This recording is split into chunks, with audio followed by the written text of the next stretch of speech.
La paracha de cette semaine, Tetzavé, nous parle de la suite des préparatifs à la construction du Mishkan, du sanctuaire dans le désert, tout ce qu'il fallait, la description d'un certain nombre d'objets nécessaires.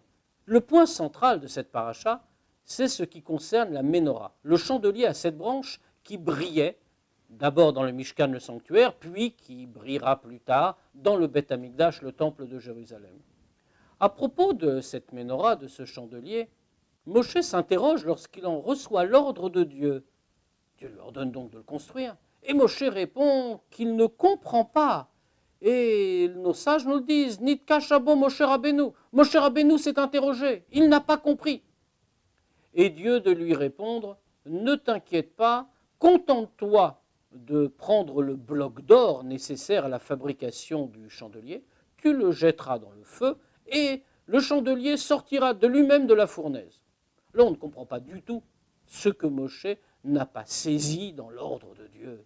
Voyons, Dieu lui-même a dit à Moshe, Kasher et Tabar, tu vas faire un chandelier de la même façon que ce que je t'ai montré sur la montagne. En effet, Dieu avait montré à Moshe Rabbeinu, à Moïse, il lui avait montré la forme de cette Ménorah. Tout était clair, après tout, ce n'était qu'un chandelier, une tige centrale et 3 tiges de chaque côté, 7 au total. Alors, pourquoi cette incompréhension?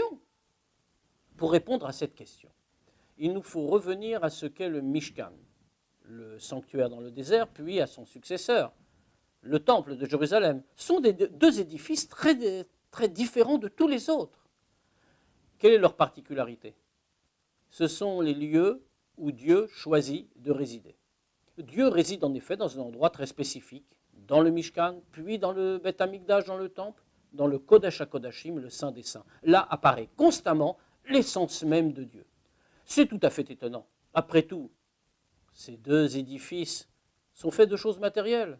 Le Mishkan est fait de tentures, de poutres, le Beth Amikdash, le temple, va être fait de pierre, mais c'est le même principe. Ce sont des objets matériels, ce sont des éléments matériels qui le constituent, qui ont été offerts, apportés par les Juifs.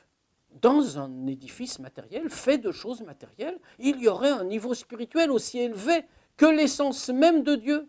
Mais même le roi Salomon, Shlomo HaMelech, lors de l'inauguration du premier temple, s'interroge. Lui-même s'adresse à Dieu et dit, mais voyons, Hashamaim ushma shamaim lo yechal kelora. Le ciel et le ciel du ciel ne te contiennent pas. Ve'af ke habayit hazeh, c'est cette maison-là, ce temple, qui va te contenir. Eh oui, Dieu choisit. Il choisit dans le monde matériel, dans les limites du monde matériel, de faire résider son essence. Mais la Ménorah, le chandelier, va encore plus loin. Le chandelier, c'est autre chose. Le chandelier, ce n'est pas seulement la résidence de Dieu, c'est le fait que la lumière divine passe à l'ensemble des hommes, l'ensemble du monde.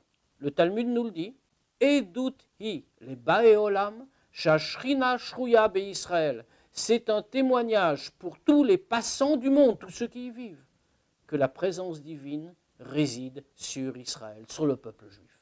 Alors oui, devant une telle tentative, une telle entreprise, Moshe s'interroge. Ce n'est pas qu'il ne comprend pas comment on la fabriquera, c'est qu'il se dit, mais comment est-ce possible? Comment faire descendre Dieu, diffuser sa lumière au travers d'un objet purement matériel, du simple or? Eh bien, Dieu lui répond. Toi, Moshe, tu ne peux pas le faire. L'homme ne peut pas le faire.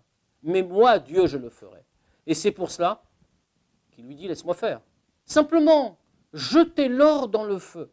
C'est que nous avons le même travail à faire. Nous, dans notre temps, chacun d'entre nous, nous devons faire résider Dieu dans notre vie quotidienne, dans notre monde matériel, avec nos biens matériels, nos possessions, avec ce que nous sommes, la Ménorah que nous incarnons, le chandelier à 7 branches. Eh bien, c'est là que Dieu doit résider. Mais comment le faire? Tout cela, c'est du matériel. Ce n'est rien d'autre que du matériel. Alors, nous dit-on, oui, bien sûr, vous ne pouvez pas le faire tout seul. Toutes vos possessions, c'est du matériel, c'est vrai. Mais jetez-les au feu. Non pas un feu matériel, celui-là. Jetez-les dans le feu de l'amour de Dieu. Attachez-vous à la divinité. Jetez-vous dans l'enthousiasme de la divinité. Donnez toutes vos possessions. Sachez que tout ce que vous avez est là pour servir Dieu. Alors, si vous y mettez l'enthousiasme, la chaleur nécessaire. Dans ce cas-là, tout prend un autre sens. Tout devient le moyen de faire parvenir la lumière divine à tous les hommes. Et ainsi, nous éclairons le monde. Au revoir à tous.